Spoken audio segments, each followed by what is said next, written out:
ಎಲ್ಲರಿಗೂ ನಮಸ್ಕಾರ.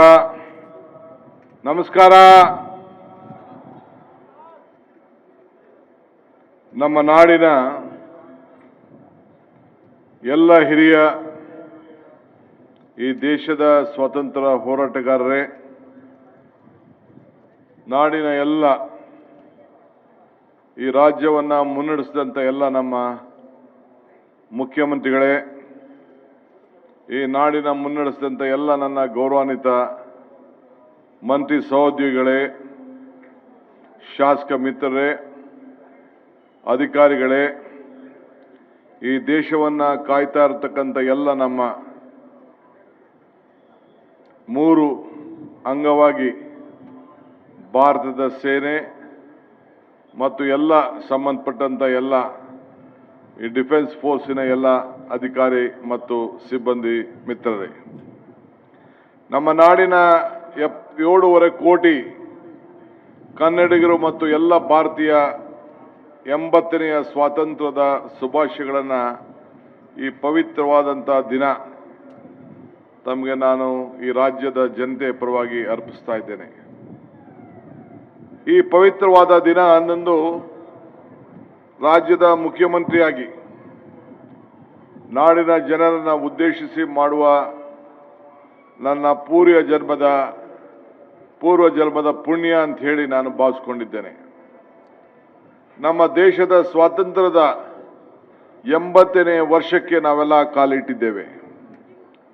ಮಹಾತ್ಮ ಗಾಂಧೀಜಿಯವರು ನಮಗೆ ಸತ್ಯ, ಅಹಿಂಸೆ ಮತ್ತು ಸೇವೆಯನ್ನ ದಾರಿಯಲ್ಲಿ ತೋರಿಸಿದ್ದನ್ನ ನಾವು ಯಾರು ಕೂಡ ಮರೆಯಲಿಕ್ಕೆ ಸಾಧ್ಯ ಇಲ್ಲ. ನಮ್ಮ ಸಾಂಸ್ಕೃತಿಕ ನಾಯಕ ಬಸವಣ್ಣವರು ಸಮಾನತೆ, ಕಾಯಕ ಮತ್ತು ದಾಸೋಹದ ದಾರಿಯನ್ನ ನಮ್ಮೆಲ್ಲರಿಗೂ ಕೂಡ ತೋರಿಸಿದ್ದಾರೆ. ಸಮಾಜದ ಪ್ರತಿಯೊಬ್ಬ ವ್ಯಕ್ತಿಯ ಬದುಕು ಚೆನ್ನಾಗಿದ್ರೆ ಮಾತ್ರ ಸಮಾಜ ಚೆನ್ನಾಗಿರುತ್ತದೆ. ಇದೇ ಬಸವಾದಿ ಶರಣರ ಆಶ್ರಯ ಕೂಡ ಆಗಿತ್ತು. ರಾಜ್ಯದ ಬೆಳವಣಿಗೆ ಮತ್ತು ಭಾರತದ ಬೆಳವಣಿಗೆ ಒಂದಕ್ಕೊಂದು ಪೂರಕವಾಗಿ ಭಾರತದ ದೇಗುಲಾದರೆ ರಾಜ್ಯಗಳ ದೇಗುಲಗಳು ಒಂದು ಕಂಬವಾಗಿ ಇವತ್ತು ಉಳ್ಕೊಳ್ತಾ ಇದೆ.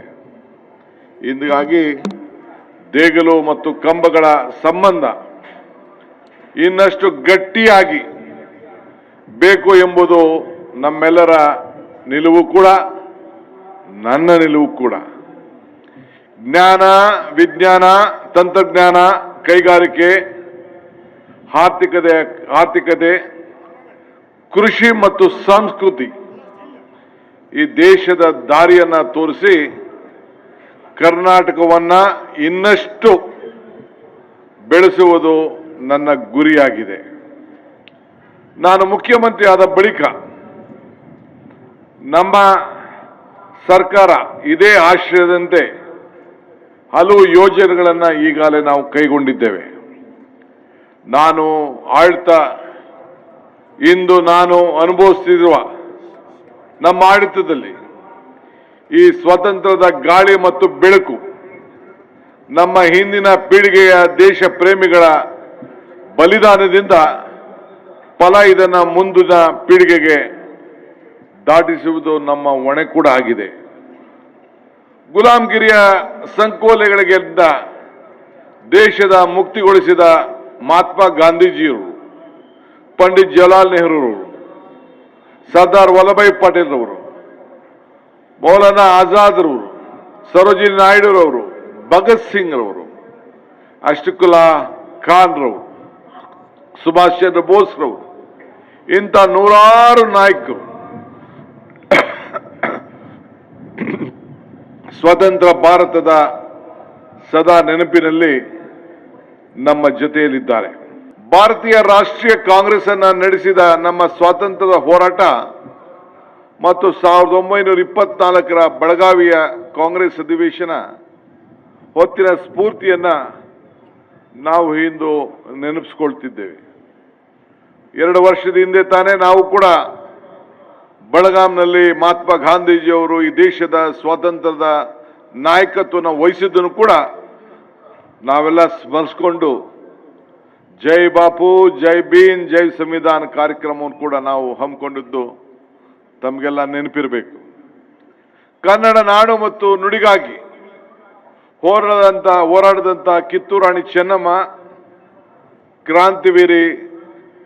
ಕ್ರಾಂತಿವೀರ ಸಂಗೊಳ್ಳಿ ರಾಯಣ್ಣ, ಇವತ್ತು ಅವರ ಜನ್ಮದಿನ ಕೂಡ ಇದೆ.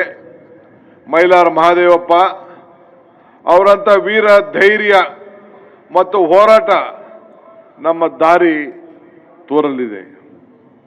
ಸ್ವತಂತ್ರ ಸಿಕ್ಕ ನಂತರವೂ ಕೂಡ ನಮ್ಮ ಹಲವು ಸವಾಲುಗಳನ್ನು ನಾವು ಎದುರಿಸುತ್ತಾ ಬಂದಿದ್ದೇವೆ. ಅಂಥ ಸಮಯದಲ್ಲೂ ಕೂಡ ದೇಶ ಸದೃಢವಾಗಿ ಕಟ್ಟುವ ಕೆಲಸವನ್ನು ಕೂಡ ನಡೀತಲೇ ಇವತ್ತು ಇತ್ತು. ದೇಶದ ಗಡಿಯಲ್ಲಿ ನಮ್ಮ ಪ್ರಾಣ ಕೊಟ್ಟಂತ ಹೆಮ್ಮೆಯ ನಮ್ಮೆಲ್ಲರ ಸೈನಿಕರ ಸಿಬ್ಬಂದಿ, ಅವರ ನಾಯಕರು ಇವತ್ತು ನಮಗೆ ತ್ಯಾಗ ಮತ್ತು ಸದಾ ನೆನಪಿಸಿಕೊಳ್ಳುವಂಥ ಅವಕಾಶವನ್ನು ಅವರೆಲ್ಲರೂ ಕೂಡ ಒದಗಿಸಿಕೊಟ್ಟಿದ್ದಾರೆ.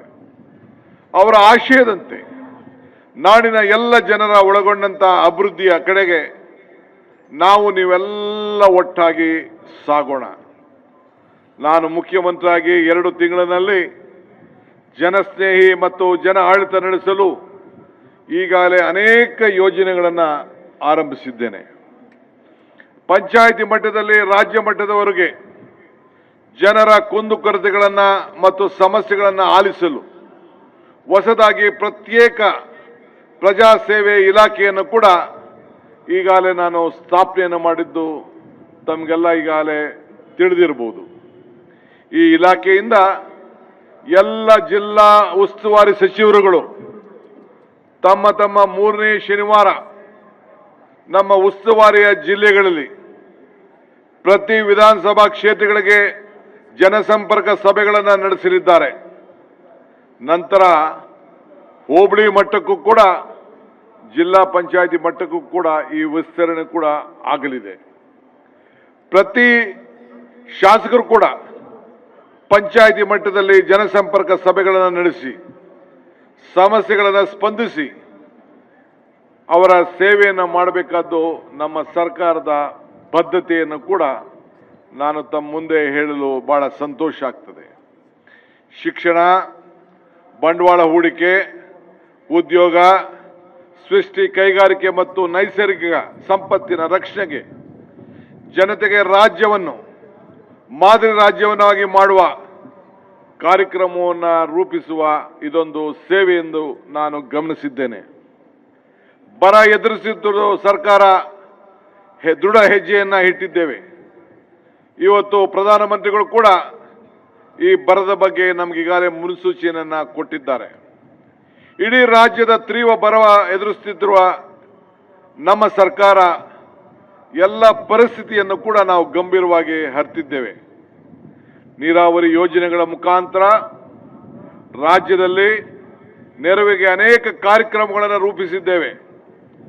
ಮೇಕೆದಾಟು ಯೋಜನೆಯನ್ನು ಪ್ರಾರಂಭ ಮಾಡಲು ಈ ನಾಡಿನ ಸರ್ಕಾರ ತಮ್ಮೆಲ್ಲರ ಆಶ್ರಯದಂತೆ ಈ ಕುಡಿಯುವ ನೀರಿಗೆ ಮತ್ತು ನಮ್ಮ ರೈತರ ಬದುಕಿಗೋಸ್ಕರ ಕಾಪಾಡಲು ನಮ್ಮ ಬದ್ಧತೆ ಇದೆ ಅನ್ನೋದನ್ನು ನನಗೆ ಈ ವೇದಿಕೆ ಮುಖಾಂತರ ತಿಳಿಸಲು ನನಗೆ ಬಹಳ ಸಂತೋಷ ಆಗ್ತದೆ. ಕೆರೆ ಕಟ್ಟೆಗಳನ್ನು ತುಂಬಿಸಲು, ಕುಡಿಯುವ ನೀರಿನ ಮೂಲಗಳನ್ನು ಕಾಪಾಡಲು ಈಗಾಗಲೇ ಅನೇಕ ಸೂಚನೆಗಳನ್ನು ನೀಡಿದ್ದೇನೆ. ಇದಲ್ಲದೆ ನಾವೆಲ್ಲರೂ ಕೂಡ ಬೆಂಗಳೂರಿನಲ್ಲಿ ವಾಸವಾಗಿದ್ದೇವೆ. 1.5 ಕೋಟಿ ಜನಸಂಖ್ಯೆ ಈ ಬೆಂಗಳೂರಿನಲ್ಲಿ ಜನತೆ ಇವತ್ತು ಬದುಕ್ತಾ ಇದ್ದಾರೆ. ಬೆಂಗಳೂರು ಜನತೆಯ ನೀರಿನ ಭಾವನೆಯನ್ನು ತಪ್ಪಿಸಲು ಬೆಂಗಳೂರು ನಗರದ ಸುತ್ತಿನಲ್ಲಿರುವಂಥ ಅಂತರ್ಜಲವನ್ನು ಹೆಚ್ಚಿಸಲು ಒಂದು ಹೊಸ ಕಾರ್ಯಕ್ರಮವನ್ನು ಈಗಾಗಲೇ ನಾನು ರೂಪಿಸಿದ್ದೇನೆ. ಗ್ಯಾರಂಟಿ ಯೋಜನೆಗಳು ನಾಡಿನ ಜನರ ಬದುಕಿಗೆ ಹೊಸ ರೂಪವನ್ನು ಕೊಟ್ಟಿರುವುದು ಈ ನಾಡಿನ ಜನತೆ ತಾವೆಲ್ಲ ತಮ್ಮ 3 ವರ್ಷದಿಂದ ಅದರ ಸುಖ ಸಂತೋಷದಲ್ಲಿ, ಕಷ್ಟದಲ್ಲಿ, ಬೆಲೆ ಏರಿಕೆಯಿಂದ ತಮಗಾಗ್ತಿರೋದು ತೊಂದರೆಯಿಂದ ಈ ಯೋಜನೆಗಳು ನಿಮ್ಮ ಬದುಕಿಗೆ ಒಂದು ದೀಪವಾಗಿದೆ. ನಮ್ಮ ಸರ್ಕಾರ ಗುರಿ ಬಹಳ ಸ್ಪಷ್ಟವಾಗಿದೆ. ಪ್ರತಿಯೊಂದು ಕುಟುಂಬದ ಭದ್ರತೆ, ಪ್ರತಿ ನಾಗರಿಕೂ ಕೂಡ ಗೌರವ, ಯುವ ಜನರಿಗೆ ಅವಕಾಶ, ಇದೇ ನಮ್ಮ ಸರ್ಕಾರದ ಮೂಲ ತತ್ವ ಕೂಡ ಆಗಿದೆ. ಅದಕ್ಕಾಗಿ ನಾವು ಗ್ಯಾರಂಟಿಗಳನ್ನ 5 ಪಂಚ ಗ್ಯಾರಂಟಿಗಳನ್ನ ನಮ್ಮ ಚುನಾವಣಾ ಪೂರ್ವಕವಾಗಿ ಕೊಟ್ಟ ಮಾತನ್ನ ಉಳಿಸಿಕೊಂಡು ನಮ್ಮ ಸಾಮಾಜಿಕ ಮತ್ತು ಆರ್ಥಿಕ ಬದ್ಧತೆಗೆ ಹಾಕಿರುವಂತ ಅಡಿಪಾಯ, ನಮ್ಮ ಜನರ ಮೇಲೆ ಹಾಕಿರುವಂತ ಒಂದು ದೊಡ್ಡ ಬಂಡವಾಳ, ಸುಮಾರು 55,000 ಕೋಟಿ ರೂಪಾಯಿಯನ್ನ ಈಗಾಗಲೇ ಎಲ್ಲ ರಾಜ್ಯದ ಎಲ್ಲ ಬಡ ಜನತೆಗೆ ಈ ಅವಕಾಶವನ್ನು ಕಲ್ಪಿಸಿಕೊಟ್ಟಿದ್ದೇವೆ. ಇದು ಕರ್ನಾಟಕದ ಮಾದರಿ, ಕರ್ನಾಟಕ ಮಾಡೆಲ್ ಎಂದು ಜನಪ್ರಿಯವಾಗಿದೆ. ಇಡೀ ರಾಷ್ಟ್ರ ನಮ್ಮನ್ನ ಅನುಸರಿಸ್ತಿದೆ. ಇದು ಒಂದು ಹೆಮ್ಮೆಯ ವಿಚಾರ. ಗೃಹಲಕ್ಷ್ಮಿ ಯೋಜನೆ ಅಡಿಯಲ್ಲಿ 1,28,00,000 ಮಹಿಳೆಯರಿಗೆ ಪ್ರತಿ ತಿಂಗಳು ಯಾವ ಮಧ್ಯಸ್ಥಿಕೆ ಇಲ್ಲದೆ 2,000 ರೂಪಾಯಿ ನೀಡಿ ಇದುವರೆಗೆ 77,000 ಕೋಟಿ ರೂಪಾಯಿಯನ್ನ ಅಧಿಕ ಮೊತ್ತವನ್ನ ಕುಟುಂಬದ ಮನೆ ಯಜಮಾನಿಯರಿಗೆ, ನನ್ನ ತಾಯಂದಿರಿಗೆ, ನನ್ನ ಸೋದರಿಗೆ ಖಾತೆಗಳಿಗೆ ನೇರವಾಗಿ ನಾವು ತಲುಪಿಸ್ತಾ ಇದ್ದೇವೆ. ಶಕ್ತಿ ಯೋಜನೆಯಡಿಯಲ್ಲಿ ರಾಜ್ಯದಲ್ಲಿ 3.5 ಕೋಟಿ ಮಹಿಳೆಯರು ಸುಮಾರು 796 ಕೋಟಿ ಉಚಿತ ಪ್ರಯಾಣವನ್ನ ಈಗಾಗಲೇ ಪ್ರಾರಂಭವನ್ನು ಮಾಡ್ತಾ ಇದ್ದಾರೆ. ಎಲ್ಲ ದೇವಸ್ಥಾನಗಳಿಗೆ, ಎಲ್ಲ ಬಂಧುಗಳಿಗೆ, ಎಲ್ಲ ನಗರಗಳಿಗೆ ಸಂಬಂಧವನ್ನು ಹೆಚ್ಚಿಸಿಕೊಳ್ಳಲು ಇಂಥ ಒಂದು ಪವಿತ್ರವಾದಂಥ ಕಾರ್ಯಕ್ರಮವನ್ನು ಇಡೀ ಭಾರತ ದೇಶದಲ್ಲೇ ರಾಜ್ಯದ ಉದ್ದಗಲಕ್ಕೂ ಕೂಡ ನನ್ನ ಸೋದರರಿಗೆ, ತಾಯಂದಿರಿಗೆ ನಾವು ಅವಕಾಶವನ್ನು ಕಲ್ಪಿಸಿಕೊಟ್ಟಿದ್ದೇವೆ. ಇದಕ್ಕಾಗಿ 3 ವರ್ಷದಲ್ಲಿ ಸರ್ಕಾರ 15,000 ಕೋಟಿ ರೂಪಾಯಿಯನ್ನ ಅಧಿಕ ಹಣವನ್ನ ಈಗಾಗಲೇ ನಾವು ಖರ್ಚು ಮಾಡಿದ್ದೇವೆ. ಗೃಹ ಜ್ಯೋತಿ ಯೋಜನೆ 1,65,00,000 ಕುಟುಂಬಗಳಿಗೆ ಉಚಿತವಾಗಿ ನಿಮ್ಮ ಮನೆಯನ್ನ ಬೆಳಗಿಸಲು 200 ಯೂನಿಟ್ ವರೆಗೂ ಕೂಡ ಪ್ರತಿಯೊಂದು ಕುಟುಂಬಕ್ಕೆ, ಬಡ ಕುಟುಂಬಗಳಿಗೆ ಹಣದ ಹೊರೆಯನ್ನ ಕಡಿಮೆ ಮಾಡಬೇಕು ಅಂತೇಳಿ ಈ ಕಾರ್ಯಕ್ರಮವನ್ನು ಹಮ್ಮಿಕೊಂಡಾಗಿದೆ. ಇತ್ತೀಚಿನ ದಿನಗಳಲ್ಲಿ ಹೊರಬಂದ NFHSC 6ನೇ ರಾಷ್ಟ್ರೀಯ ಕುಟುಂಬ ಆರೋಗ್ಯ ಸಮೀಕ್ಷೆ ವರದಿ ಪ್ರಕಾರ ಕರ್ನಾಟಕದಲ್ಲಿ ವಿವಾಹಿತ ಮಹಿಳೆಯರು ಎದುರಿಸುತ್ತಿರುವ ಕೌಟುಂಬಿಕ ದೌರ್ಜನ್ಯಗಳ ಪ್ರಮಾಣ ಕೂಡ ಇವತ್ತು 44% ಇತ್ತು. ಅದನ್ನ ಕೇವಲ 14%ಗೆ ಇಳಿಸಿದ್ದೇವೆ ಅಂತ ಹೇಳಲಿಕ್ಕೆ ನಮ್ಮ ಸರ್ಕಾರಕ್ಕೆ ಬಹಳ ಸಂತೋಷ ತಂದಿದೆ. ನಮ್ಮ ಮುಂದೆ ದೂರದೃಷ್ಟಿ ಅಭಿವೃದ್ಧಿಯ ಗುರಿ ಇದೆ. ನೆಮ್ಮದಿಯ ನಾಳಿನ ಕರ್ನಾಟಕವನ್ನು ಕಟ್ಟಲು ಹೊಸ ನೀಲಿ ನಕ್ಷೆಯನ್ನ ಈಗಾಗಲೇ ನಾವು ಸಿದ್ಧಪಡಿಸಿದ್ದೇವೆ. ಇವತ್ತು ಹಿಂದೆ 3 ವರ್ಷಗಳ ಕಾಲ ಗೌರವಾನ್ವಿತ ಮಾಜಿ ಮುಖ್ಯಮಂತ್ರಿಗಳಾದ ಸಿದ್ದರಾಮಯ್ಯನವರು, ನಾವು ನಮ್ಮ ಸಂಪುಟದ ಸಹೋದ್ಯೋಗಿಗಳು ನಾವೆಲ್ಲ ಸೇರಿ ಭಾರತದ ಬಲ, ಕರ್ನಾಟಕದ ಬಲ ಎಂದು ನಮ್ಮ ರಾಜ್ಯದ ಭಾರತದ ಅತ್ಯಂತ ಬಲವಾದಂಥ ಆರ್ಥಿಕ ಶಕ್ತಿಗೆ ಒಂದಾಗಿದ್ದೇವೆ ಅನ್ನೋದನ್ನ ನಾವು ತೋರಿಸಿದ್ದೇವೆ. ನಮ್ಮ ರಾಜ್ಯದ ತಲಾ ಆದಾಯ 4.33 ಲಕ್ಷ ತಲುಪಿದೆ. ಇದು ರಾಷ್ಟ್ರೀಯ ಸರಾಸರಿಗೆ ಸಮಾನವಾಗಿ 2 ಪಟ್ಟು ಹೆಚ್ಚಾಗಿದೆ ಅಂತ ಹೇಳ್ಕೊಳ್ಳಿಕ್ಕೆ ನನಗೆ ಬಹಳ ಹೆಮ್ಮೆ ಆಗಿದೆ. GST ಮತ್ತು ಆದಾಯ ತೆರಿಗೆ ಸಂಗ್ರಹಿಸಲು ಕರ್ನಾಟಕ 2ನೇ ಸ್ಥಾನದಲ್ಲಿದೆ. ಇದು ನಮ್ಮ ರಾಜ್ಯದ ಬಲವಾದಂಥ ಆರ್ಥಿಕತೆಯನ್ನ ಸಂಕೇತ. ಇದಕ್ಕೆ ಸಿದ್ದರಾಮಯ್ಯನವರ ಆಡಳಿತವನ್ನ ನಾವೆಲ್ಲ ಕೂಡ ಸ್ಮರಿಸಲೇಬೇಕಾದ್ದು ನಮ್ಮ ಕರ್ತವ್ಯ ಕೂಡ ಇದೆ. ಶಿಕ್ಷಣ, ಆರೋಗ್ಯ, ಕೃಷಿಗೆ, ಕೈಗಾರಿಕೆಗೆ ಮತ್ತು ಮೂಲ ಸೌಕರ್ಯಗಳಿಗೆ ಹೂಡಿಕೆ ಮಾಡಿ ಕರ್ನಾಟಕದ ಆರ್ಥಿಕತೆಯಲ್ಲಿ ಇನ್ನಷ್ಟು ಬಲಪಡಿಸುವ ಗುರಿಯನ್ನ ನನ್ನದು ಕೂಡ ಆಗಿದೆ. ಈ ಮೂಲ ಕರ್ನಾಟಕದ ಆರ್ಥಿಕತೆಯ 2047ರ ಹೊತ್ತಿಗೆ ಈ $3 ಟ್ರಿಲಿಯನ್ ಅಂದರೆ 320 ಲಕ್ಷ ಕೋಟಿ ರೂಪಾಯಿಗಳನ್ನ ಹೇರಿಸುವ ಗುರಿಯನ್ನ ನಾವೀಗಾಗಲೇ ಇಟ್ಕೊಂಡಿದ್ದೇನೆ. ಯುವ ಕರ್ನಾಟಕ ನವ ಭಾರತ ನಮ್ಮ ಕೂಗಿನ ನಮ್ಮ ಸ್ಪಂದನೆ ಕೂಡ ಆಗಿದೆ. ಇತ್ತೀಚಿನ ಶಿಕ್ಷಣ ಮತ್ತು ಉದ್ಯೋಗ ಕ್ಷೇತ್ರದಲ್ಲಿ ಉಂಟಾಗಿರುವ ಯುವ ಜನತೆಯಲ್ಲಿ ಅಂತಕವನ್ನು ಮೂಡಿಸಲು ಈಗಾಗಲೇ ಭಾರತದ ಯುವ ಜನರ ದೇಶ, ಇಡೀ ನಮ್ಮ ಭಾರತ ಯುವ ಜನರ ದೇಶ. ಅದರಿಂದ ಅದನ್ನು ಬಲವಾಗಿ ಕರ್ನಾಟಕವನ್ನು ಕಟ್ಟಲು ನಮ್ಮ ಸರ್ಕಾರ ಯುವ ಜನರ ಮೇಲೆ ಹೆಚ್ಚು ಬಂಡವಾಳವನ್ನು ನಾವು ಹೂಡಿಕೆಯನ್ನು ನಾವು ಮಾಡ್ತಾ ಇದ್ದೇವೆ. ಆದ ಕಾರಣ ಯುವ ಕರ್ನಾಟಕ ನವ ಭಾರತ ನನ್ನ ಧ್ಯೇಯ ವಾಕ್ಯವಾಗಿದೆ. ಆದ್ದರಿಂದ 1949 ಅಕ್ಟೋಬರ್ನಲ್ಲಿ ಅಂದಿನ ಪ್ರಧಾನಮಂತ್ರಿಗಳಂತ ನಮ್ಮ ಪಂಡಿತ್ ಜವಾಹರ್ಲಾಲ್ ನೆಹರು ಅಂದಿನ ಮೊದಲು ಭಾರತೀಯ ನ್ಯೂ ಇಂಡಿಯಾ ಎಂಬ ಮಾತನ್ನು ಘೋಷಿಸಿದರು. ನವ ಭಾರತ ಎಂಬುದನ್ನು ಕೇವಲ ಒಂದು ಘೋಷಣೆಯಾಗಿ ಅವರು ಉಳಿಯಲಿಲ್ಲ. ದೇಶದ ಉದ್ದಗಲಕ್ಕೂ ಕೂಡ ಉನ್ನತ ಶಿಕ್ಷಣ ಸಂಸ್ಥೆಗಳು, ಅಣೆಕಟ್ಟುಗಳು, ಕೈಗಾರಿಕೆಗಳು, ಅಧ್ಯಯನ ಮತ್ತು ಸಂಶೋಧನೆಯ ಕೇಂದ್ರಗಳನ್ನಾಗಿ ಸ್ಥಾಪಿಸಿದರು. ನೆಹರೂರವರ ನವ ಭಾರತ ದೂರದೃಷ್ಟಿ ಮತ್ತು ಕೆಲಸ ಮಾಡುವ ರೀತಿಯಲ್ಲಿ ಈಗಾಗಲೇ ನಾವು ಪ್ರೇರಣೆಯಾಗಿ ಯುವ ಕರ್ನಾಟಕ ಭಾರತದ ಒಂದು ಕರ್ನಾಟಕವಾಗಿ ಇವತ್ತು ನಾವು ಕೆಲಸವನ್ನು ನಾವು ಮಾಡ್ತಾ ಇದ್ದೇವೆ. ನಮ್ಮ ರಾಜ್ಯದ ಪರೀಕ್ಷೆಯ ಪದ್ಧತಿಗೆ ಈಗಾಗಿರುವಂಥ ಅನೇಕ ಸಮಸ್ಯೆಗಳನ್ನು ತಾವೆಲ್ಲ ಗಮನಿಸ್ತಾ ಇದ್ದೀರಿ. ಅದಕ್ಕೋಸ್ಕರ ವೈಜ್ಞಾನಿಕ ಬದಲಾವಣೆಯನ್ನು ತರಲು ಪರಿಣಿತ ಅಧಿಕಾರಿ ಸಮಿತಿಯನ್ನು ಈಗಾಗಲೇ ನಾನು ರಚಿಸಿದ್ದೇನೆ. ಅವರು ಒಂದು ಪಾರದರ್ಶಕವಾದಂಥ ಕಾರ್ಯಕ್ರಮವನ್ನು ಈಗಾಗಲೇ ರೂಪಿಸ್ತಾ ಇದ್ದಾರೆ. ಇವತ್ತು ಈ ಸಮಿತಿ 2 ತಿಂಗಳಲ್ಲಿ ವರದಿಯನ್ನು ಈ ದೇಶಕ್ಕೋಸ್ಕರ ಮಾದರಿಯಾಗುವ ಪರೀಕ್ಷಾ ಕ್ರಮವನ್ನು ನೀಡಲು ನಮ್ಮ ಸರ್ಕಾರ ಜಾರಿ ಮಾಡಲಿದೆ. ಆದ್ದರಿಂದ ಈಗ ಹೊಸದಾಗಿ ನಾವು ತಂತ್ರಜ್ಞಾನದಲ್ಲಿ ನಾವು ಇದ್ದೇವೆ. ಎಐ ಅಭಿಯಾನ ಮತ್ತು ಕೋಡಿಂಗ್ ಗುರುಕುಲ ಇದು ನಿಮ್ಮ ಯುಗ ನವಯುಗ. ಈಗಿನ ಯುವ ಜನತೆ ಹೊಸ ರೂಪವನ್ನು ಕೊಡಲು ವಿಶ್ವ ಮಟ್ಟದ ಸ್ಪರ್ಧೆಗೆ ಅನುಕೂಲವಾಗುವಂತೆ ಅನೇಕ ಕಾರ್ಯಕ್ರಮಗಳನ್ನು ಈಗಾಗಲೇ ನಾವು ರೂಪಿಸಿದ್ದೇವೆ. ಬಹುಶಃ ಇದೆಲ್ಲ ನೀವೆಲ್ಲ ಗಮನಿಸಿದ್ದೀರಿ. ಈಗಾಗಲೇ ನಾನು ಅದಕ್ಕೋಸ್ಕರ ರಾಜ್ಯದ ಎಲ್ಲ ಶಾಲೆಗಳಲ್ಲೂ ಕೂಡ ಇವತ್ತು ಪರಿಚಯಿಸಲು ತೀರ್ಮಾನವನ್ನು ನಾವು ಮಾಡಿದ್ದೇವೆ.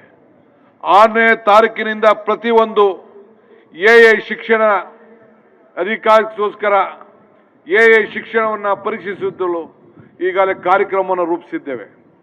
ಇದಕ್ಕಾಗಿ ಎಐ ಅಕ್ಷರ ಅಭಿಯಾನ ಮತ್ತು ಕೋಡಿಂಗ್ ಗುರುಕುಲ ಎಂಬ ಮಹತ್ವವಾದಂಥ ಕಾರ್ಯಕ್ರಮವನ್ನು ಇಂದು ನಾನು ಘೋಷಿಸುತ್ತಿದ್ದೇನೆ.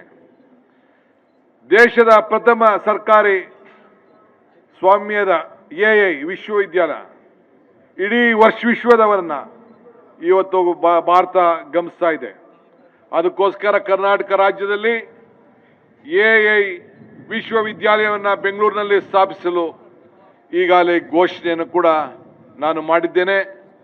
ಕಾರ್ಯಕ್ರಮವನ್ನು ಕೂಡ ನಾನು ರೂಪಿಸ್ತಾ ಇದ್ದೇನೆ. ಶಾಲಾ ಕಾಲೇಜು ಗುಣಮಟ್ಟ ಹೆಚ್ಚಿಸುವುದು ಬಹಳ ಮುಖ್ಯ. ರಾಜ್ಯದ ಶಾಲೆ ಮತ್ತು ಕಾಲೇಜುಗಳ ವಿದ್ಯಾರ್ಥಿಗಳಿಗೆ ಉಚಿತವಾಗಿ ಬಸ್ ಪ್ರಯಾಣ ಅವಕಾಶವನ್ನು ಈಗಾಗಲೇ ನೀಡಲಾಗಿದೆ. 6 ಲಕ್ಷಕ್ಕೂ ಹೆಚ್ಚು ಉಚಿತ ಬಸ್ ಪಾಸ್ಗಳನ್ನು ಈಗಾಗಲೇ ವಿವರಿಸಿದ್ದೇನೆ. ನಾನು ಅಧಿಕಾರ ತೆಗೆದುಕೊಂಡಂಥ ಮೊದಲನೇ ದಿನ ನಾನು ನನ್ನ ಸಂಪುಟದ ಸಹೋದ್ಯೋಗಿಗಳು ಈ ದಿಟ್ಟವಾದಂಥ ಕಾರ್ಯಕ್ರಮವನ್ನು ಈಗಾಗಲೇ ಘೋಷಣೆ ಮಾಡಿದ್ದೇವೆ. ಭಾರತದಲ್ಲಿ ದೇಶದ ಐಕ್ಯತೆ, ಸಮಗ್ರತೆ ಮತ್ತು ಶಾಂತಿ ಇದನ್ನು ಕಾಪಾಡಲು ಯುವ ಜನರಿಗೆ ಹೊಸ ಆಲೋಚನೆಯನ್ನು ಮತ್ತು ನಾಯಕತ್ವವನ್ನು ಬೆಳೆಸಲು ಅವಶ್ಯಕತೆ ಖಂಡಿತ ಇದೆ.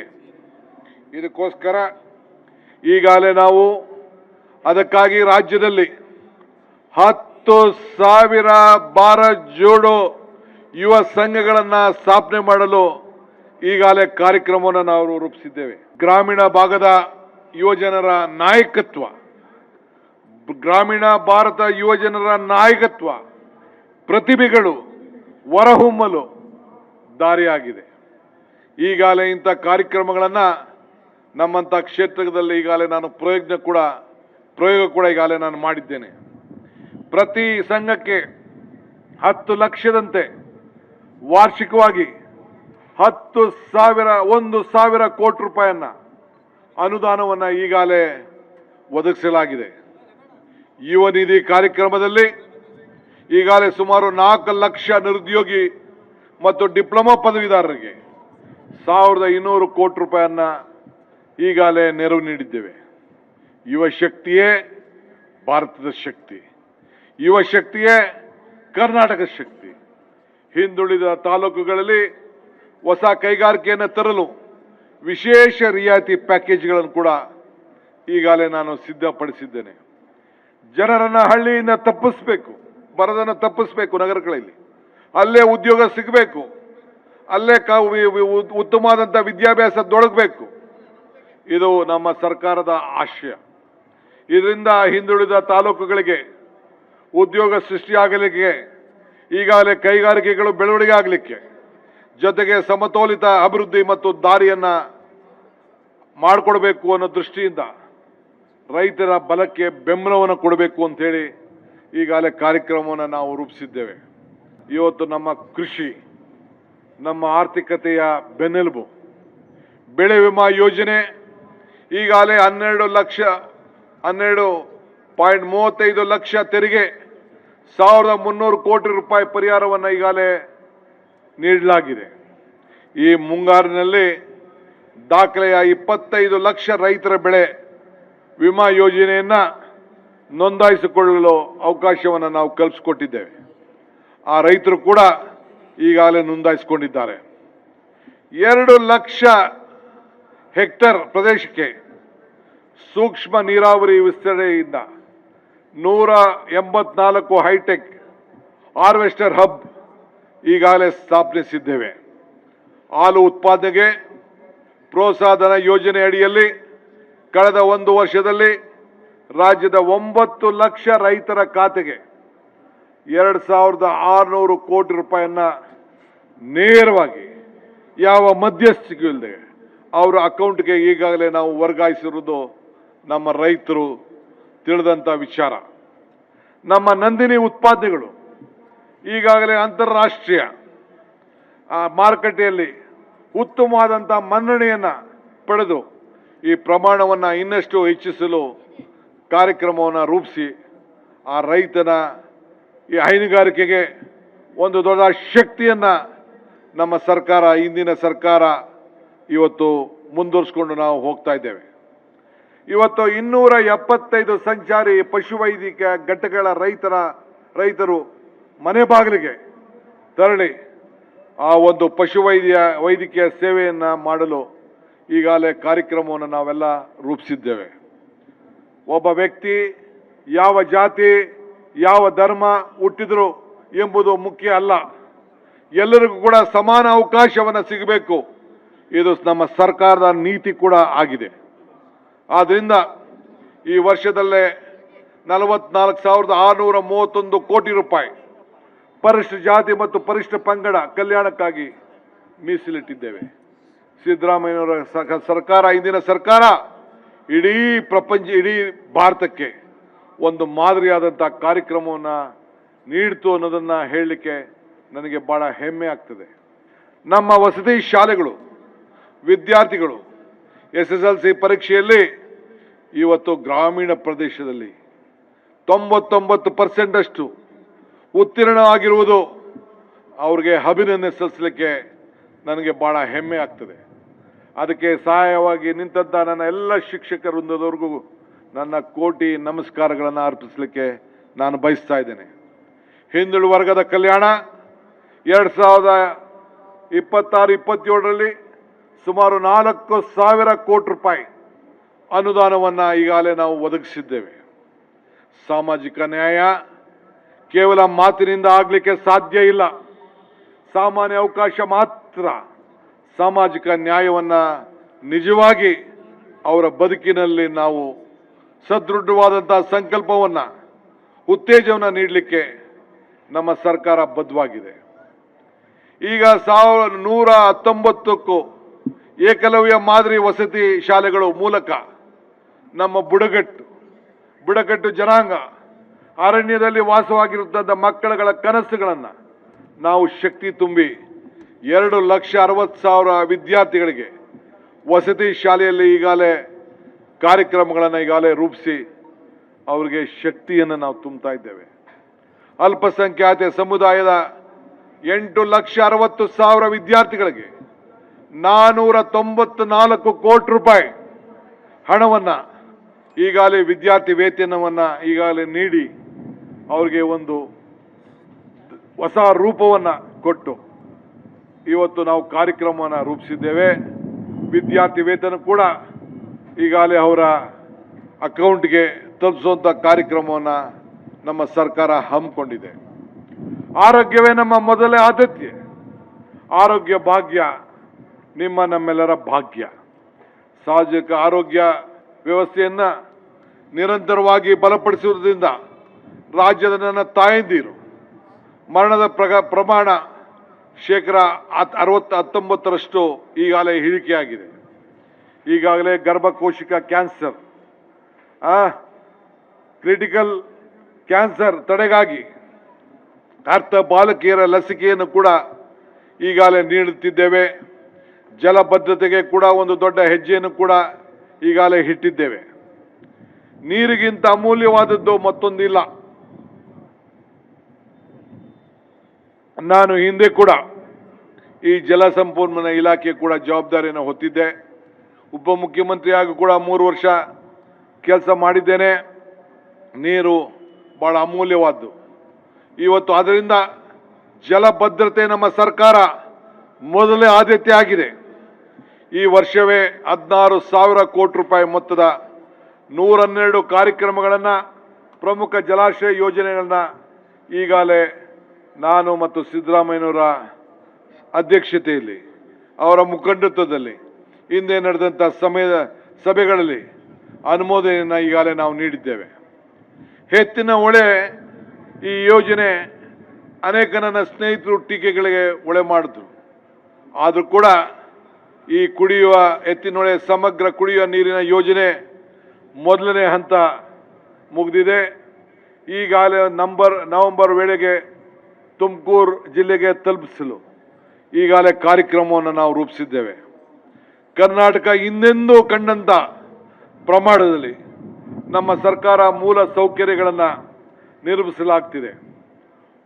ಕಳೆದ ಒಂದು ವರ್ಷದಲ್ಲೇ 1,663 ಕಿಲೋಮೀಟರ್ ಇವತ್ತು ರಾಜ್ಯದ ಹೆದ್ದಾರಿಗಳು, 3,000 ಕಿಲೋಮೀಟರ್ ಪ್ರಮುಖ ಜಿಲ್ಲಾ ರಸ್ತೆಗಳು, 112 ಹೊಸ ಸೇತುವೆಗಳನ್ನು ನಿರ್ಮಿಸಲು ಈಗಾಗಲೇ ಕಾರ್ಯಕ್ರಮವನ್ನು ರೂಪಿಸಿ ಈಗಾಗಲೇ ಕೆಲಸ ಕೈಗೊಂಡಿದ್ದೇವೆ.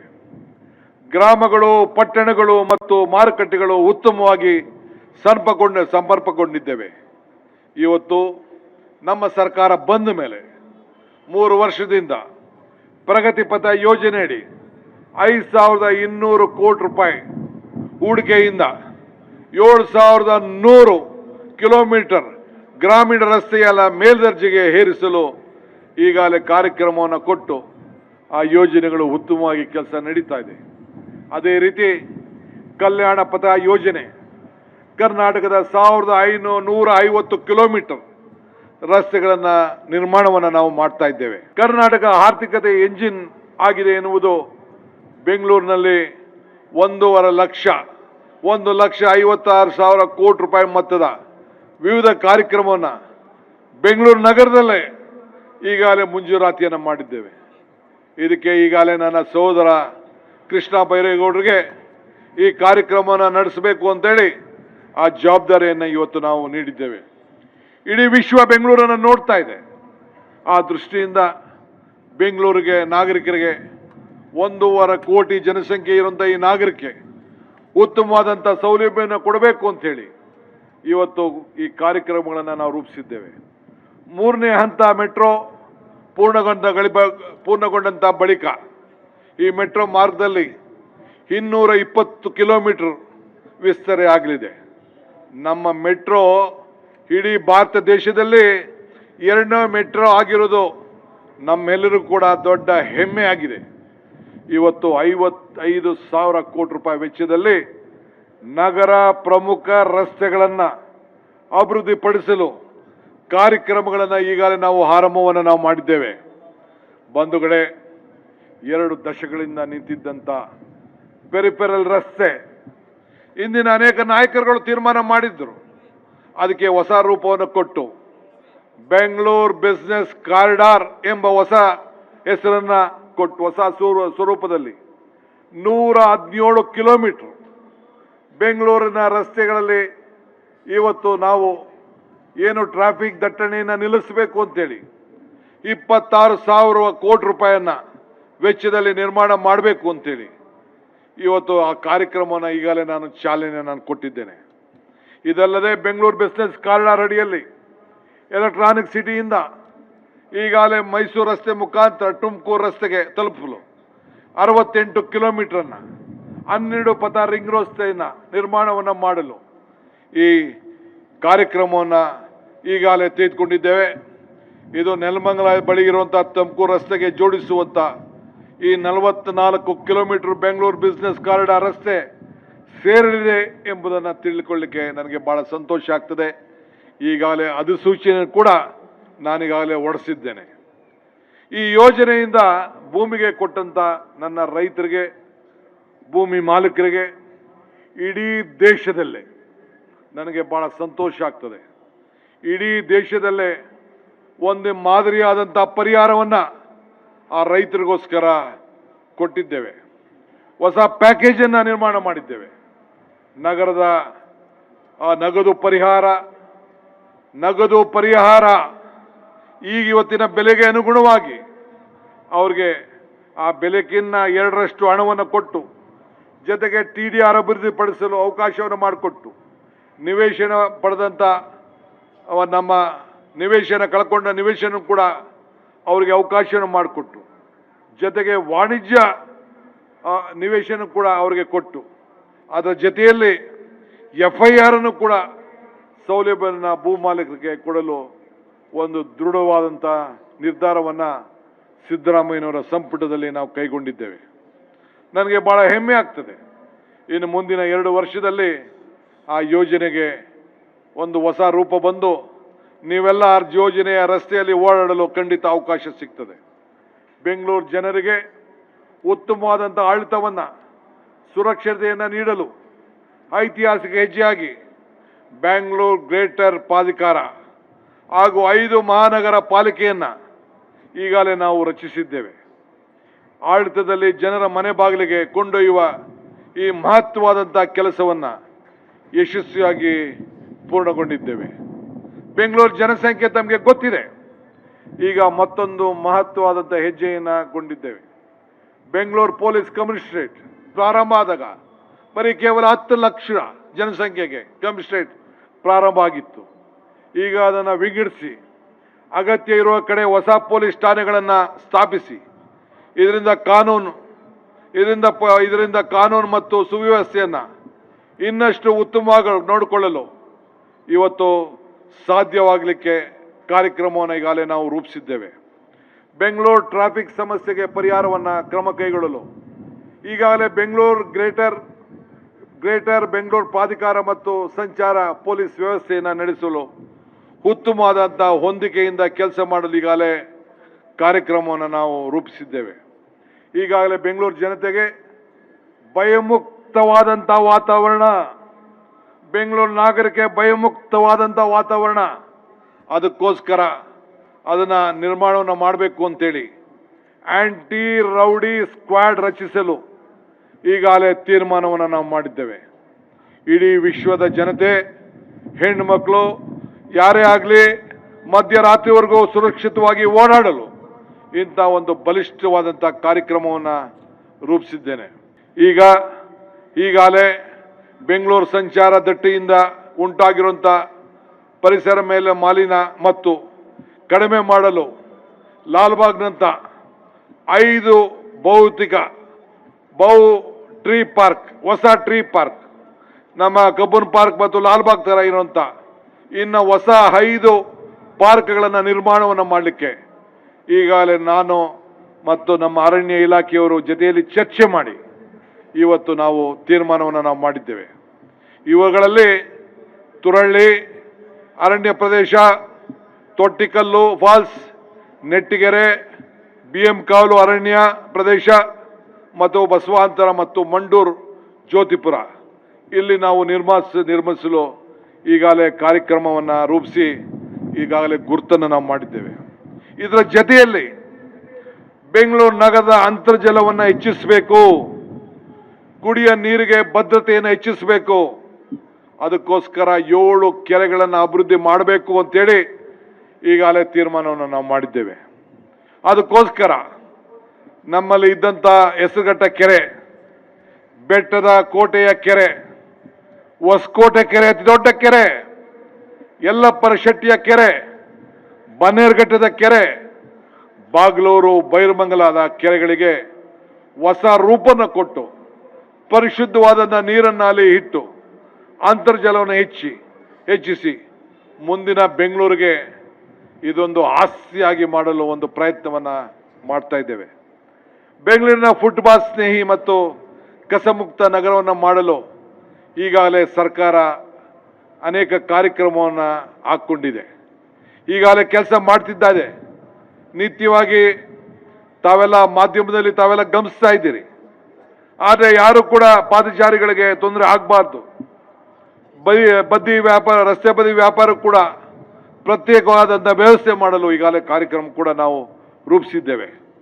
ಆದ್ದರಿಂದ ಈಗಾಗಲೇ ಹೆಚ್ಚುತ್ತಿರುವಂಥ ವಾಹನ ನಿರ್ಮಾಣ ವೆಚ್ಚ ಮತ್ತು ಅಪಘಾತವನ್ನು ವೇಳೆ ಇವತ್ತು ವಿಮೆ ಹಣ ಪಡೆಯುವ ಸಾಮಾನ್ಯ ಕುಟುಂಬಗಳಿಗೆ ಒಂದು ದೊಡ್ಡ ಸವಾಲು ಕೂಡ ಇವತ್ತು ಆಗಿದೆ.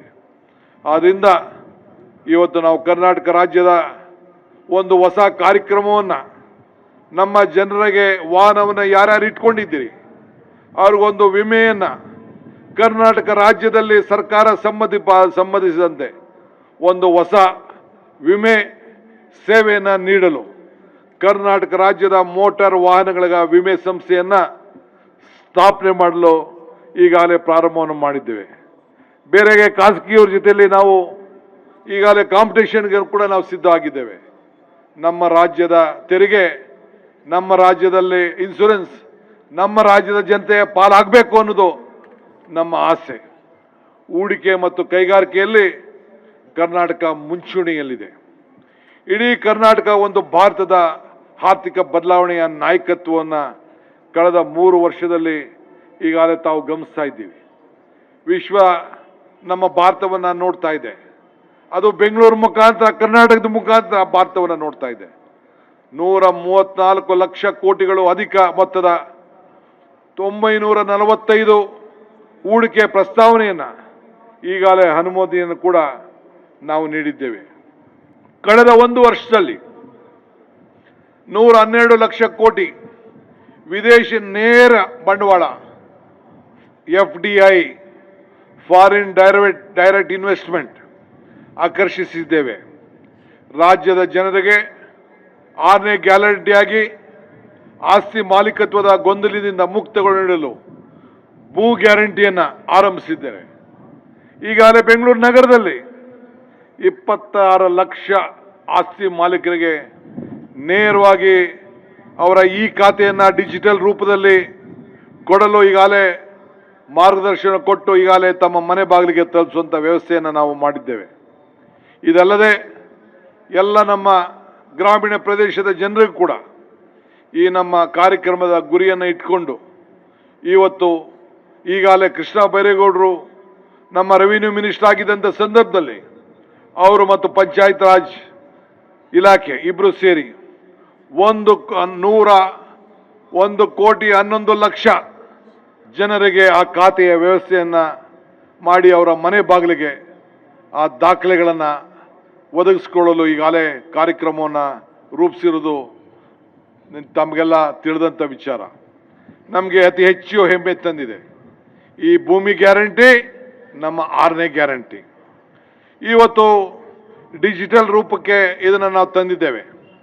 ಎಲ್ಲ ಕಾರ್ಯಕ್ರಮಗಳನ್ನು ಇವತ್ತು ಈ ಗುರಿಯನ್ನು ಉದ್ದೇಶ ಮತ್ತು ಬದ್ಧತೆ ಏನೆಂದರೆ ಈ ಎಲ್ಲ ಕಾರ್ಯಕ್ರಮದ ಮಧ್ಯದಲ್ಲಿ ನಮ್ಮ ಯುವಜನರು ಉದ್ಯೋಗಗಳಾಗಿರಬೇಕು, ರೈತರು ಸಮೃದ್ಧಿಯಾಗಿರಬೇಕು, ಮಹಿಳೆಯರು ಸ್ವಾವಲಂಬಿಗಳಾಗಿರಬೇಕು, ನಮ್ಮ ಮಕ್ಕಳು ವಿದ್ಯಾವಂತರಾಗಿರಬೇಕು, ಕಾರ್ಮಿಕರು ಗೌರವದಿಂದ ಬಾಳಬೇಕು, ಹಿರಿಯ ನಾಗರಿಕರು ಬದುಕು ಸುರಕ್ಷಿತವಾಗಿರಬೇಕು, ಸುರಕ್ಷತೆಯಿಂದ ಓಡಾಡಬೇಕು ಎನ್ನುವುದು ನಮ್ಮ ಬದ್ಧತೆ.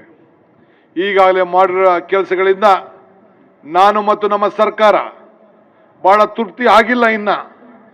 ಆದ್ದರಿಂದ ಈ ದಿಕ್ಕಿನಿಂದ ಹೊಸ ಹೊಸ ಕಾರ್ಯಕ್ರಮಗಳನ್ನು ನಮ್ಮ ಈ ಸ್ವಾತಂತ್ರ್ಯದ ದಿನ ಈ ವೇದಿಕೆಯಲ್ಲಿ ನಿಂತು ಘೋಷಣೆ ಮಾಡಲಿಕ್ಕೆ ನನಗೆ ಬಹಳ ಸಂತೋಷ ಆಗ್ತಾ ಇದೆ. ಇವತ್ತು ಉದ್ಯೋಗ ಅವಕಾಶಕ್ಕೋಸ್ಕರ ಈಗಾಗಲೇ ಮುಖ್ಯಮಂತ್ರಿಗಳ ಉದ್ಯೋಗ ಸಂಕಲ್ಪ ಕಾರ್ಯಕ್ರಮವನ್ನು ಈಗಾಗಲೇ ಆರಂಭವನ್ನು ನಾವು ಮಾಡಿದ್ದೇವೆ. ಈ ಯೋಜನೆ ಅಡಿಯಲ್ಲಿ ಕೆಳಗಿನಲ್ಲಿ ಕೆಲಸಗಳು ಇವತ್ತು ಅನೇಕ ಕಾರ್ಯಕ್ರಮವನ್ನು ರೂಪಿಸ್ತಾ ಇದ್ದೇವೆ. ಸರ್ಕಾರಿ ಹುದ್ದೆಗಳನ್ನು ಭರ್ತಿ ಮಾಡಿ ಸರ್ಕಾರದ ವಲಯದಲ್ಲಿ ಖಾಲಿ ಇರುವಂಥ ಇವತ್ತು ಎಲ್ಲ ಹುದ್ದೆಗಳನ್ನು ಭರ್ತಿ ಮಾಡಲು ನಮ್ಮ ಮೊದಲು ಆದ್ಯತೆಯಾಗಿದೆ. ಈಗಾಗಲೇ ವಿವಿಧ ಇಲಾಖೆಗಳಲ್ಲಿ ಸುಮಾರು 72,000 ಹುದ್ದೆಗಳನ್ನು ತುಂಬಿಸುವ ಪ್ರಕ್ರಿಯೆಯನ್ನು ಈಗಾಗಲೇ ನಾವು ಆರಂಭವನ್ನು ನಾವು ಮಾಡಿದ್ದೇವೆ. ಮುಂದಿನ 6 ತಿಂಗಳುಗಳಲ್ಲಿ ಎಲ್ಲ ಹುದ್ದೆಗಳಿಗೆ ಭರ್ತಿ ಮಾಡಲು ಈಗಾಗಲೇ ಕಾರ್ಯಕ್ರಮಗಳನ್ನು ನಾವು ರೂಪಿಸಿದ್ದೇವೆ. ನಮ್ಮ ಯುವಕರಿಗೆ ಖಾಸಗಿ ಕ್ಷೇತ್ರದಲ್ಲಿ ಕೆಲಸ ಮಾಡಲು ಹೊಸ ಉದ್ಯೋಗ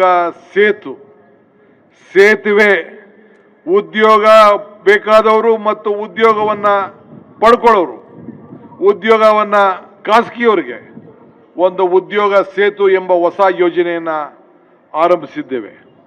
ಉದ್ಯೋಗ ನಿಧಿ ಎಂಬ ಹೊಸ ಯೋಜನೆ ಈಗಾಗಲೇ ಆರಂಭಿಸಲಾಗಕ್ಕೆ ಒಂದು ದೊಡ್ಡ ಕಾರ್ಯಕ್ರಮ ರೂಪಿಸಿದ್ದೇವೆ. ರಾಜ್ಯದಲ್ಲಿ ಅತ್ಯಂತ ಹಿಂದುಳಿದ ಜಿಲ್ಲೆಗಳಿಗೆ ಹೊಸ ಉದ್ಯೋಗ ಸ್ಥಾಪಿಸಲು ಉದ್ಯಮಗಳಿಗೆ ಸರ್ಕಾರ ಪ್ರೋತ್ಸಾಹವನ್ನು ನೀಡುವಂಥ ಕಾರ್ಯಕ್ರಮ ಕೂಡ ಹಮ್ಮಿಕೊಂಡಿದೆ. ಪ್ರತಿ ಹೊಸ ಉದ್ಯೋಗ ಕೊಡೋರಿಗೆ ಪ್ರತಿ ತಿಂಗಳು ನಾವು ಪ್ರೋತ್ಸಾಹ ಧನವನ್ನು ಸುಮಾರು 2,500 ರೂಪಾಯಿಯನ್ನು ನೀಡಲು ಈಗಾಗಲೇ ನಾವು ಕಾರ್ಯಕ್ರಮವನ್ನು ರೂಪಿಸಿದ್ದೇವೆ.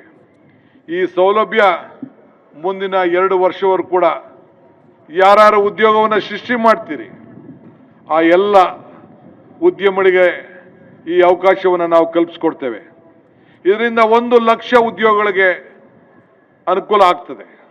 ಆದ್ದರಿಂದ ಇದರ ಜೊತೆಗೆ ನಮ್ಮ ರೈತರು ಅನುಭವಕ್ಕೆ ಆಧುನಿಕ ತಂತ್ರಜ್ಞಾನದ ಶಕ್ತಿಯನ್ನು ಬೆರೆಸಲು ಮುಖ್ಯಮಂತ್ರಿಗಳ ರೈತ ಚೈತನ್ಯ ಯೋಜನೆಯನ್ನು ಈಗಾಗಲೇ ಘೋಷಿಸಿದ್ದೇನೆ. ಡ್ರೋನ್ ಮತ್ತು ಉಪಗ್ರಹಗಳು ಏನು ಈಗ ಹೊಸ ತಂತ್ರಜ್ಞಾನದಲ್ಲಿ ಉಪಗ್ರಹ ಚಿತ್ರಗಳ ಮೂಲಕ ಬೆಳೆ ವಿಮೆಯನ್ನು ಸಮೀಕ್ಷೆ ಮಾಡಿ ಈಗಾಗಲೇ ನಡೆಸಲಾಗುವುದು. ನೈಜ ಸಮಯ ಮಾಹಿತಿ ಆಧಾರದ ಮೇಲೆ ರೈತರ ಬೆಳೆಗೆ ಕೀಟ ಮತ್ತು ರೋಗದ ಬಾಧೆಗಳು ಹಾಗೂ ಮಾರುಕಟ್ಟೆಯ ಬಗ್ಗೆ ನಿಖರವಾದಂಥ ಮಾಹಿತಿಯನ್ನು ಈಗಾಗಲೇ ನೀಡಲು ಕಾರ್ಯಕ್ರಮವನ್ನು ಈಗಾಗಲೇ ನಾವು ರೂಪಿಸಿದ್ದೇವೆ. ರೈತ ಮಿತ್ರ ಇದೊಂದು ಹೊಸ ಯೋಜನೆ. ರೈತ ಮಿತ್ರ ಎಂಬ ಹೊಸ ಕಾರ್ಯಕ್ರಮ ಅಡಿಯಲ್ಲಿ ನಮ್ಮ ಸಣ್ಣ ರೈತರಿಗೆ ಕೃಷಿ ಯಂತ್ರಗಳನ್ನು ಬಾಡಿಗೆಗೆ ಪಡೆಯಲು ಅವಕಾಶವನ್ನು ಮಾಡಿಕೊಡಲಾಗುವುದು. ಟ್ರ್ಯಾಕ್ಟರ್ಗಳನ್ನು ಬಾಡಿಗೆಗೆ ಪಡೆದುಕೊಳ್ಳಬಹುದು. 3 ಎಕರೆ ಅಥವಾ ಅದಕ್ಕಿಂತ ಕಡಿಮೆ ಭೂಮಿ ಒಂದು ರೈತರಿಗೆ ಸಬ್ಸಿಡಿ ಶುಲ್ಕದಲ್ಲಿ 50% ಸಬ್ಸಿಡಿ ಶುಲ್ಕದಲ್ಲಿ ಎಲ್ಲ ರೈತರಿಗೂ ಕೂಡ ಟ್ರ್ಯಾಕ್ಟರ್ನಲ್ಲಿ ಉಳುಮೆ ಮಾಡಲು ಒಂದು ಅವಕಾಶವನ್ನು ಕೊಟ್ಟು ಅದಕ್ಕೆ ಸಬ್ಸಿಡಿಯನ್ನು ನೀಡಲು ಒಂದು ಹೊಸ ಕಾರ್ಯಕ್ರಮವನ್ನು ರೂಪಿಸಿದ್ದೇವೆ. ರೈತನಿಗೆ ಆರ್ಥಿಕವಾದಂಥ ಶಕ್ತಿ ಕೊಡಬೇಕಾದ್ದು ನಮ್ಮ ಕರ್ತವ್ಯ. ಅವನ ಬದುಕಿನಲ್ಲಿ ಭಾಗಿಯಾಗಬೇಕಾದ್ದು ನಮ್ಮ ಸರ್ಕಾರದ ಕರ್ತವ್ಯ. ಇವತ್ತು ಕರ್ನಾಟಕದಲ್ಲಿ ಕೈಗಾರಿಕಾ ಅಭಿವೃದ್ಧಿ, ಇವತ್ತು ಕರ್ನಾಟಕ ರಾಜ್ಯದ ಕೈಗಾರಿಕಾ ಅಭಿವೃದ್ಧಿಗೆ ಹಲವು ಕಾರ್ಯಕ್ರಮಗಳನ್ನು ಈಗಾಗಲೇ ಕೈಗೊಂಡಿದ್ದೇವೆ. ದೊಡ್ಡಬಳ್ಳಾಪುರದಲ್ಲಿ ಅಡ್ವಾನ್ಸ್ ಮ್ಯಾನುಫ್ಯಾಕ್ಚರ್ ಕ್ಲಸ್ಟರ್ ಅನ್ನು ಈಗಾಗಲೇ ಸ್ಥಾಪನೆ ಮಾಡಲು ಕಾರ್ಯಕ್ರಮವನ್ನು ರೂಪಿಸಿದ್ದೇವೆ. ಇಡೀ ಇದರಡಿಯಲ್ಲಿ 20,000 ಕೋಟಿ ರೂಪಾಯಿ ಹೂಡಿಕೆ ಬದ್ಧತೆ ಬಂಡವಾಳವನ್ನು ಮಾಡಲು ಈಗಾಗಲೇ ಅನೇಕ ಸುಮಾರು ಜನ ಉದ್ಯೋಗಸ್ಥರೆಲ್ಲ ಮುಂದೆ ಬಂದಿದ್ದಾರೆ. ಈ ಯೋಜನೆಯಡಿಯಲ್ಲಿ ಸುಮಾರು 20 ಈ ಯೋಜನೆ ಅಡಿಯಲ್ಲಿ ಸುಮಾರು 3 ಲಕ್ಷ ಉದ್ಯೋಗಿಗಳಿಗೆ ಅವಕಾಶವನ್ನು ಸೃಷ್ಟಿಯಾಗಲಿದೆ. ಬ್ರ್ಯಾಂಡ್ ಬೆಂಗಳೂರು ಅಡಿಯಲ್ಲಿ 5 ಜಾಗತಿಕ ತಂತ್ರಜ್ಞಾನ ಕೇಂದ್ರಗಳನ್ನು ಈಗಾಗಲೇ ಬೆಂಗಳೂರು ಮಾದರಿಯಲ್ಲಿ ಹೊರಗಡೆ ನಮ್ಮ 2 ಟೈರ್ 3 ಟೈರ್ ಸಿಟಿಗಳಲ್ಲಿ ಈಗಾಗಲೇ ಕೇಂದ್ರಗಳಲ್ಲಿ ಗುಲ್ಬರ್ಗ, ಬೆಳಗಾಂ, ಹುಬ್ಳಿ, ಧಾರವಾಡ, ಮಂಗಳೂರು, ಮೈಸೂರಿನಲ್ಲಿ ಈಗಾಗಲೇ ಸ್ಥಾಪನೆ ಮಾಡಬೇಕು ಅಂತೇಳಿ ಹೊಸ ಕಾರ್ಯಕ್ರಮಗಳನ್ನು ರೂಪಿಸಿದ್ದೇವೆ. ಅಲ್ಲಿ ಜನರಿಗೆ ಉದ್ಯೋಗ ಒದಗಿಸ್ಕೊಡ್ಬೇಕು, ಬೆಂಗಳೂರು ರೀತಿಯಲ್ಲಿ ಆ ನಗರಗಳನ್ನು ಬೆಳೆಸಬೇಕು. ಇದು ನಮ್ಮ ಕಾರ್ಯಕ್ರಮ ಕೂಡ ಆಗಿದೆ. ಗ್ರಾಮೀಣ ವಿದ್ಯಾರ್ಥಿಗಳಿಗೆ ಒಂದು ಹೊಸ ಸಹಾಯ ಹಸ್ತ ಎಂಬ ಹೊಸ ಯೋಜನೆಯನ್ನು ಜಾರಿಗೆ ತರಲಾಗುವುದು.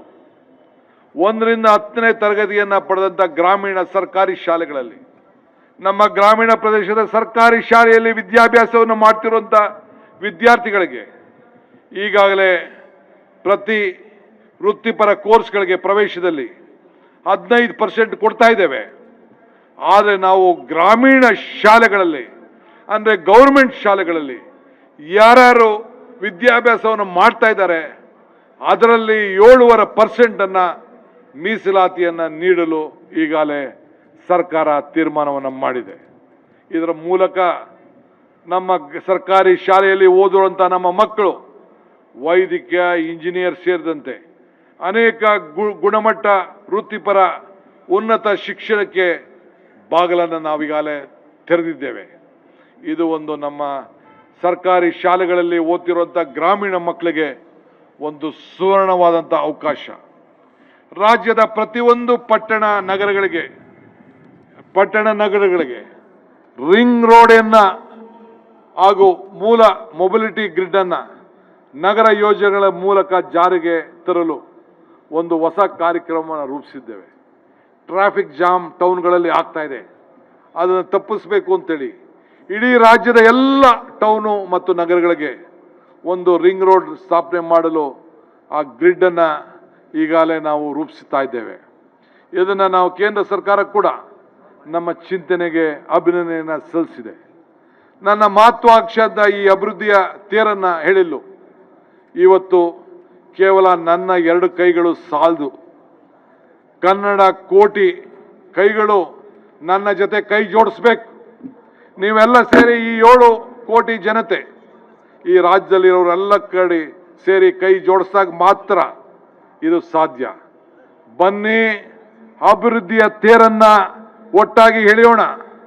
ನನ್ನ ನಂಬಿ ಇಲ್ಲಿವರೆಗೂ ಕರೆತಂದು ನಾಡಿನ ಜನತೆಗೆ ಇವತ್ತು ನಾನು ಸಾಕ್ಷಿಗುಡ್ಡೆ ಉಳಿಸಲು ನೀವು ನನಗೆ ಶಕ್ತಿಯನ್ನು ತುಂಬಬೇಕು ಅಂಥೇಳಿ ತಮ್ಮಲ್ಲಿ ನಾನು ಪ್ರಾರ್ಥನೆ ಮಾಡ್ತಾ ಇದ್ದೇನೆ. ನಾನು ಸಾಕ್ಷಿ ಗುಡ್ಡೆಯನ್ನು ಖಂಡಿತ ಉಳಿಸ್ತೇನೆ. ಕೊನೆಯದಾಗಿ ವಿಶ್ವಮಾನದ ಸಂದೇಶ ಕುವೆಂಪುರವರ ಅನಿಕೇತನದ ಸಾಲುಗಳನ್ನು ನೆನಪಿಸಿಕೊಳ್ಳುತ್ತೇನೆ. 100 ಮತದ ಹೊಟ್ಟ ತೂರಿ ಎಲ್ಲ ತತ್ವದ ಹೆಲೆ ಮೀರಿ ನಿರ್ಗಂಧವಾಗಿರಿ ಹೇರಿ ಓ ನನ್ನ ಚೇತನ ಹಾಗೂ ನಿನ್ನ ಅನಿಕೇತನ. ಈ ಮಾತುಗಳನ್ನು ಕನ್ನಡ ಮಣಿದ ಮೌಲ್ಯಗಳಾಗಿವೆ.